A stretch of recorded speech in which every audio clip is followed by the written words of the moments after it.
So hey guys, welcome back to another video, and today we are going to be talking about UV unwraps. So let's talk about UV unwraps. So there are two ways of doing UV unwraps. The first one is only for the workflow, and the other ones that I'm going to be showing are going to be a little bit more professional. And I'm going to also show some of my work that I use auto UV unwrap. Now you can get some really professional results with UV unwraps using one or two add-ons, but of course I'm not going to be showing you guys like how to just use the add-ons, because I'm going to also show you a free way of doing it. Now you can well, I use the free way, so I'm going to show you how you can do it professionally, and let's talk about how you can do it in real time, and why should you even use real time things. So for example, I have this uh, I have this 3D model over here. If you go over here, you can see it's a 3D model. It's a almost like a sci-fi building, if you could say so. But yeah, this thing is a pretty complex 3D model. If you go into the topology, it doesn't have a really good topology. It has a lots of n-gons and all those weird stuff. Like, look at this. Right, n-gon is all n-gons. You know, everywhere there are n-gons. It's not a good topology. Now you may be thinking that you need good topology to have a good UV unravel, because that's not the case, because uh, in procedural textures you don't always UV unwrap things. For example, if you had to have like this building to be exploded, what are you going to do? Are you going to go to each every piece of this exploding part? For example, there is a if I go to some explosion, there's some explosion, and this piece is gonna fly out, right? Then do I have to make a UV unwrap for that small piece that just broke off, which has terrible topology? Well, the answer is no. You don't have to do all that, because that is handled using procedural texturing. Now we are inside the texture editor and or the shader editor, and here I'm going to show you one way to just get rid of UVs while you work. Now this is not going to be used inside a bake. You will still have to, if you export this thing into an FBX, the UV unwrap is not going to be there. But while you work, let me just show you with an example. For example, if I go over here, and if you have to do with UVs, you always want to remember that you go over here if you want to see all the squares, all the squares that people see while they work on any type of UV unwraps is going to be there. So, for example, you go to the image texture, you add an image texture, and then you go to new, and then you add. Uh, you can see over here, it says blank, meaning that you can put any texture inside it. We don't want any texture, we want UV grid. This thing will help us see all the terrible UV that we have. So right now there's no UV. This thing is using this method, this one. It's using rough UV. What is it actually doing? Let me just show you. If I go hit tab, then I'm gonna go into edit mode, and then I'm gonna just select A for all topology. And if I go to the UV editor, you can see that it is projecting this thing almost in a box way. So I use the cube for this, so it has the old topology of it, like the old UV unwrap of it. But let's just go to the UV and let's just reset. For example, you have never touched the UV of this, so you will get this weird looking thing. Now this is you might be thinking, well, that's a decent UV work, right? Well, because but there's still a lot of this distortion because of n-gons. You can see that it has all weird stuff. It is only happening because of n-gons. And this method, this rough method, is using something called as it is using box project. If you box project, you'll get almost the same result, but it's much better. Why is it better? Because it is just overlapping all the vertices using a box, meaning it is going to be creating a UV that is going to, for example, if I should show you how it's actually working, why it is better than just the default rough UV that we get from the start. the way that Blender actually understands some things. Uh, in terms of UV is that it has some UVs, for example, which is get empty, which is a box, a cube, and if I scale this thing. So imagine that there is a texture. So there is a texture on top of this, okay, which is checks. It has the same textures as this, like this. And what is actually happening is that this face is actually projecting all the textures from this face to this box or this 3D model. It is doing that to almost every face. For example, if I go over here and if I just say, yeah, it is doing that from every direction, and that is the reason why you are getting this almost like perfect topology. Now this thing works well with uh, a hard surface modeling. If I just go and get it in, get something like what is the Susan? Yeah, if you get the monkey, and if you do the same thing with it, and if I just go and add image texture, go to new, use UV grid and apply it. Now this thing comes, you can see it comes with UV unwrap. So I'm just gonna reset that. Let's say that you have a monkey model and you have never UV unwrapped it, and you're gonna hit tab, select A, and I'm just gonna say UV and reset it, and then I'm gonna show you guys box projection. And you can see it somewhat works, but there's still a lot of distortion. For example, right here it's creating unnecessary seams.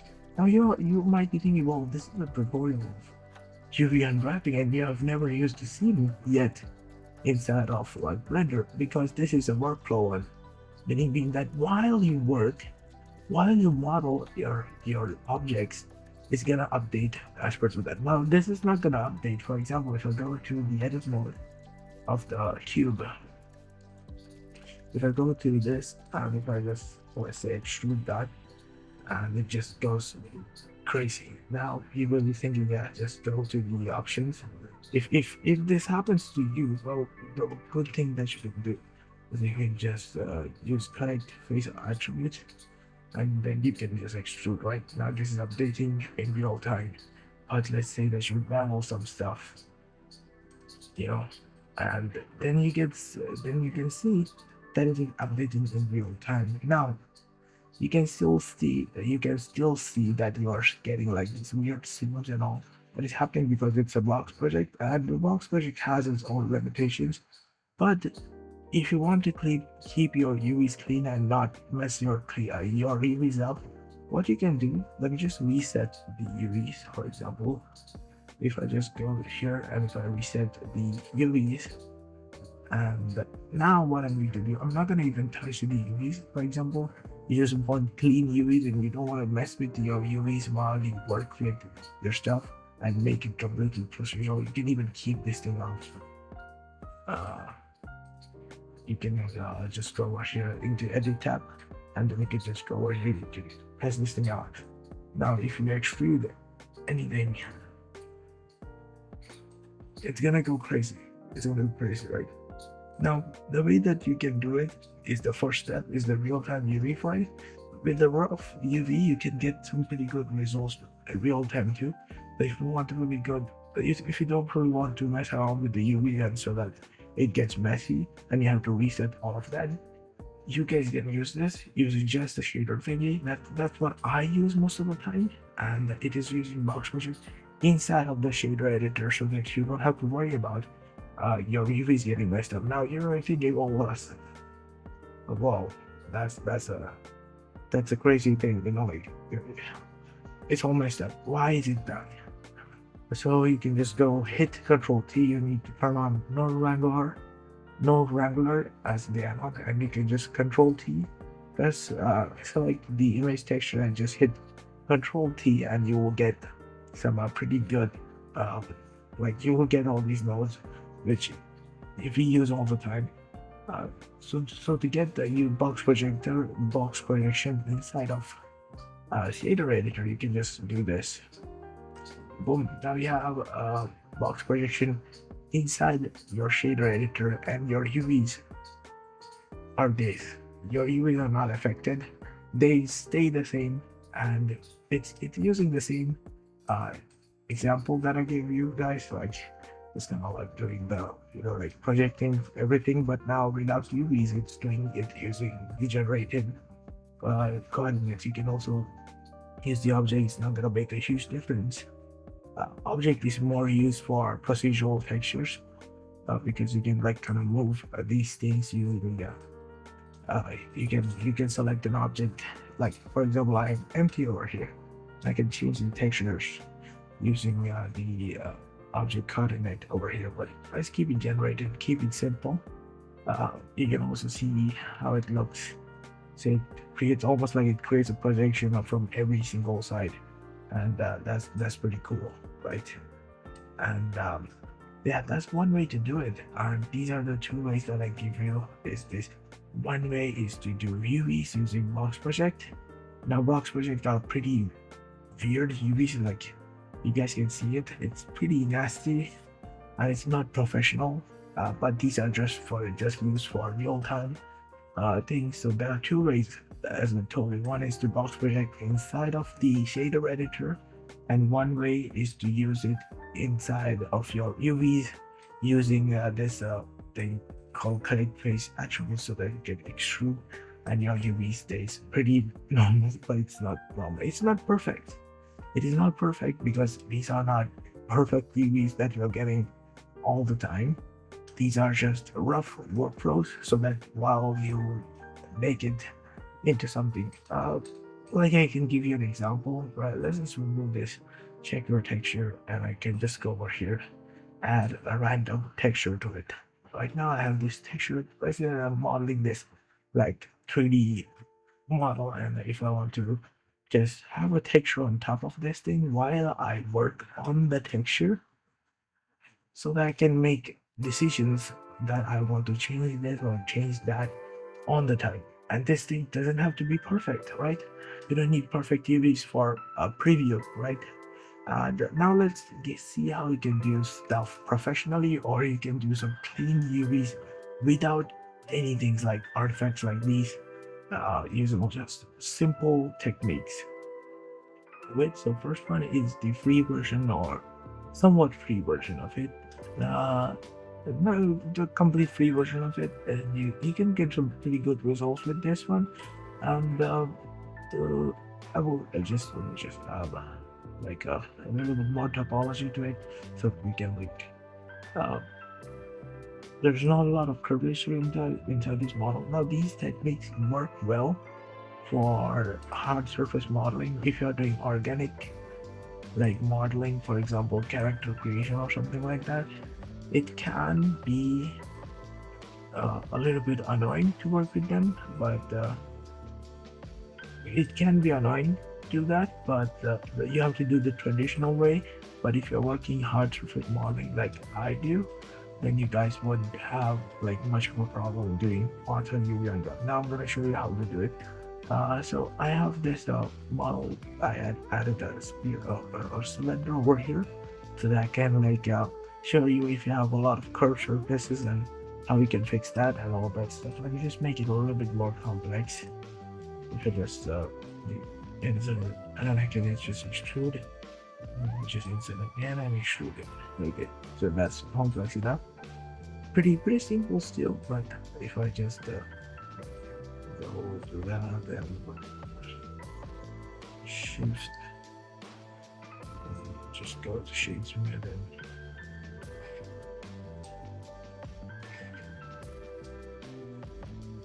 okay, for some reason the angle between these things are pretty similar. Okay, so let's just get to the tutorial. I'm not here to fix shading issues, but yeah. So let's just go to the shading tab again, and right now I'm using we still let me just see the UV of this thing. I can just select all of these. Okay, so right now we are using box projection. You guys can see, right? I'm using box projection inside the UV, right? So that the cool way that I use all the time is to let me just reset the UVs. So I'm starting from the terrible UV that you guys see over here. Okay, um, so let's start the UV unwrap. Okay, so the first thing that you need to do is to go into edge mode, and then you want to go and okay, sorry. First thing that you need to do is to go over here and turn on this live UV unwrap. It works so well. Why live UV unwrap? Well, if you are doing stuff professionally, of course you'll have to place scenes, and if you want to place scenes, and if you have to place scenes and UV unwrap and just place scenes and UV unwrap, it's not gonna look well. Now, how did that happen? Like, I didn't press UV unwrap. If you do this thing without this live UV unwrap option, you don't get anything. It doesn't UV unwrap. You have to do it manually. And with this option on, you can kind of like predict where you have to place scenes, right? If you just place scene over here, you can see that okay, this thing kind of leveled up, so I can like place a scene over here, like mark a scene over here, and then I can do this.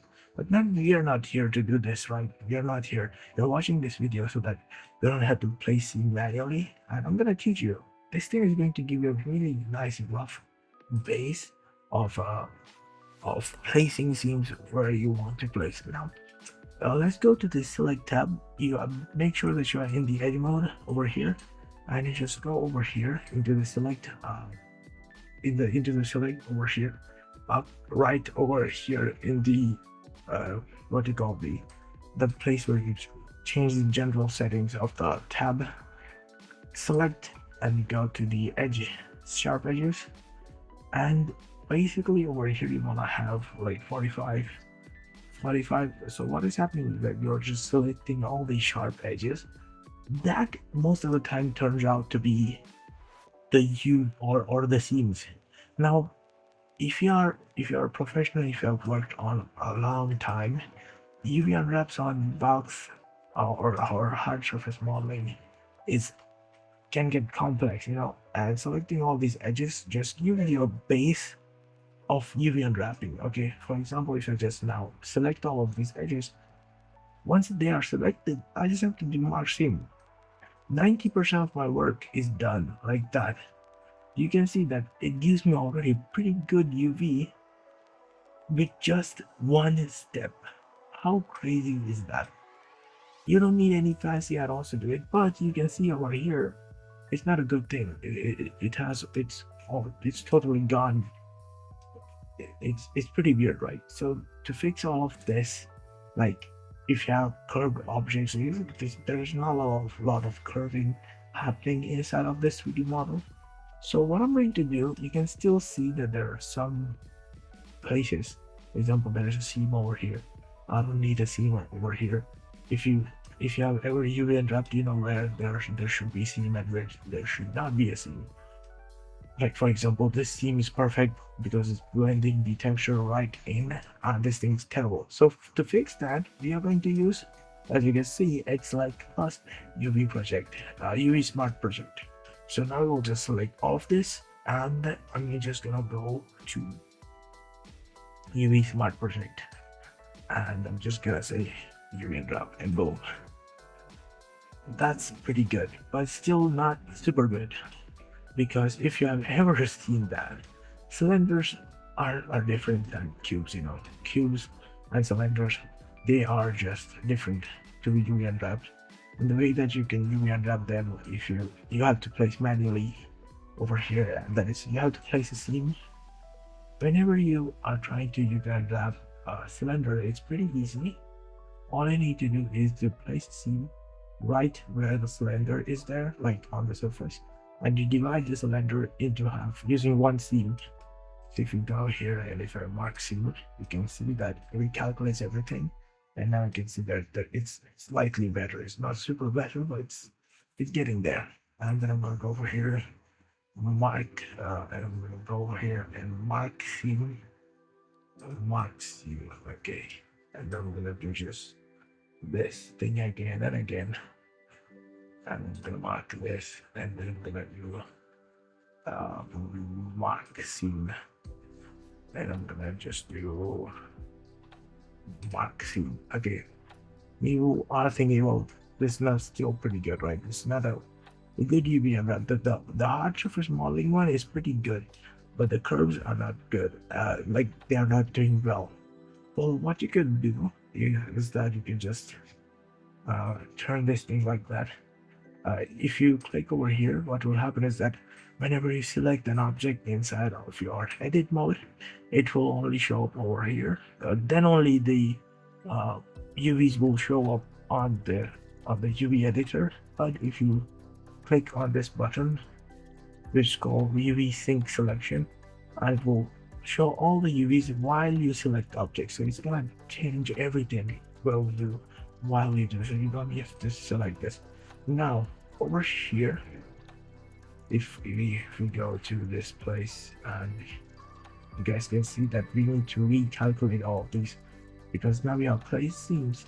So what I can just do is that I'll go select all of these, and now I'm gonna do again UV smart project, and now it is slightly better, and you get this nice UV unwraps perfectly over here. Now you can see that there are some problems with these, right? There are going to be some minded problems with these. Now you can spend a little bit more time kind of like tweaking the seams and getting it perfect, but I personally feel that it's fine to just have these UV unwraps over here. These are not bad, but these are also not great UV unwraps. There are small flaws for it, and the way that you can fix these flaws are usually whenever you have some things like these over here. So the way that you can do that, you can fix these using an add-on, which you guys can get, and it is called UV squares. What happens is that whenever you get stuff like this inside of your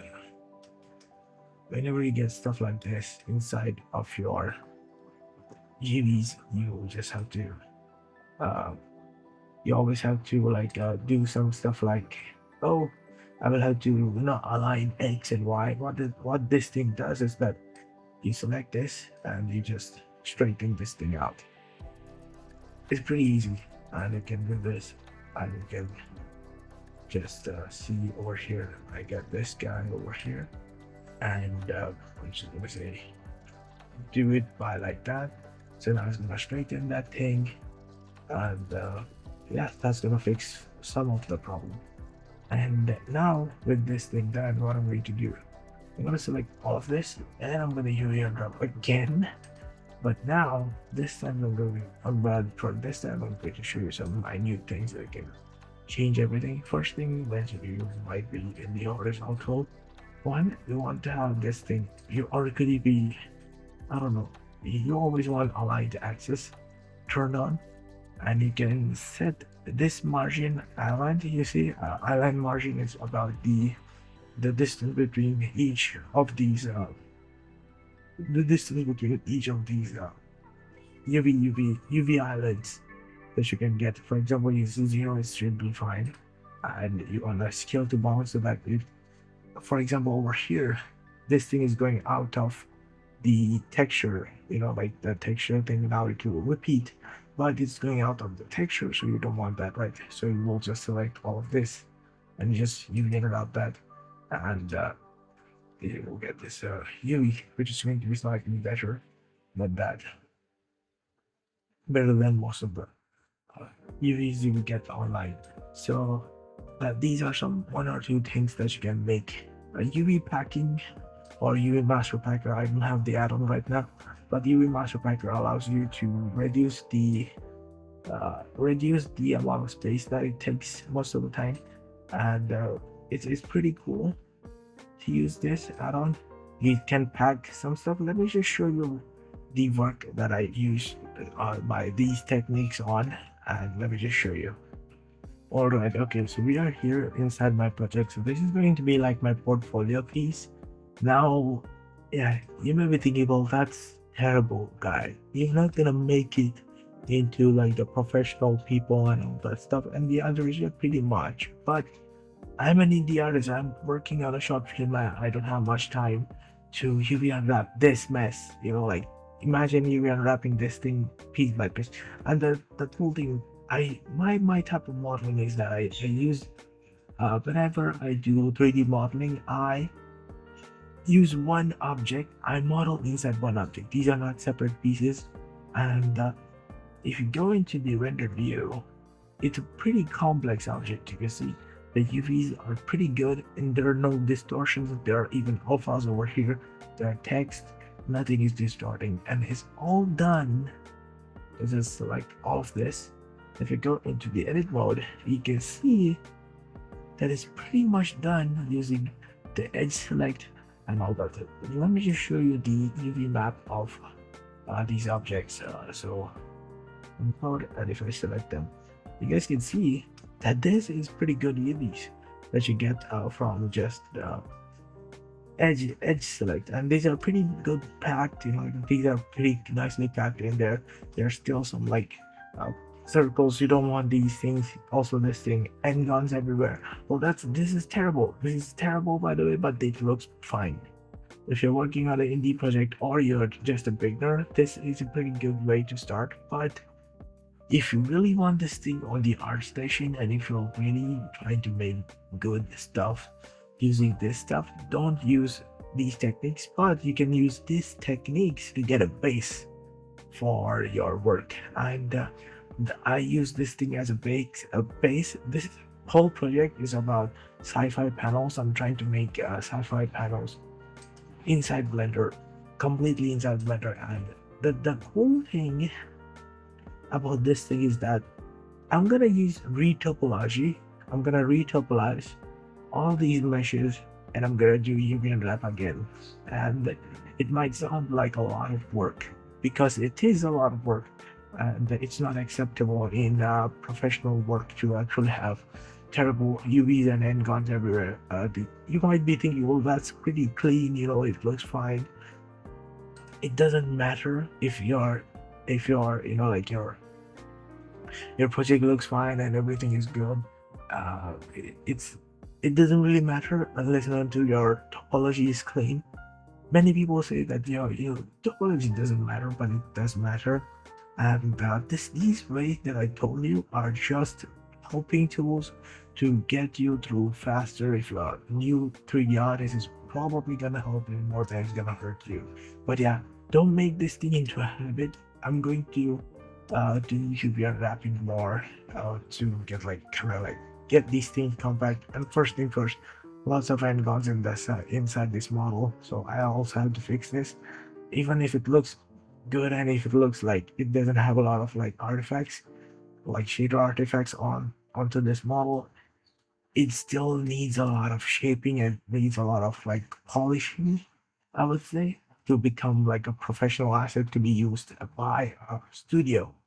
So yeah, these are some things that you should keep in mind before applying all of these things. Don't go paywall online posting your UV unwraps or online on the ArtStation and expecting people to be happy about it, because people are gonna know. I could look at your guys' UV unwraps and would say that you use my techniques or online techniques to get UV unwraps, but I think it's more also about topology. If you have bad topology, it's always gonna be tough to UV unwrap, because always it's not gonna be cause there are going to be end guns, and end guns are terrible for UV unwrapping, texture painting, and overall for any other engine to handle stuff. And yeah, let me know, guys, what you guys want to actually learn from me, because I'm pretty good at procedural texturing. For example, this over here, this model over here is completely procedurally textured by me inside of Blender. Same goes for this. And if you go into UV mode, go into object mode, yeah, I'm not using a lot of polygons to make these things pop up. So if you guys want to learn about shaders, and if you want to learn about technical shaders, it's a job to write technical. You can write technical shaders, meaning that animating shaders, shaders which are procedural, which are completely made inside of the engine itself. You don't need any image textures. Let me just show you. So if I go over here to this texture, you guys can see it's completely, it doesn't have any image textures. I'm only using noise, and I'm only using three noise textures, and that's all I have. I am not using any image textures. I'm using some nodes that I made, like some group nodes that I made, and some more procedural textures that I made that I mix together. I make some cool procedural textures. If you guys want to learn about procedural textures, I can teach you more in depth about them, because I love vector math inside Blender. It's just so easy to do it and so calming to do, like procedural textures. So yeah, that's it for this video, and bye.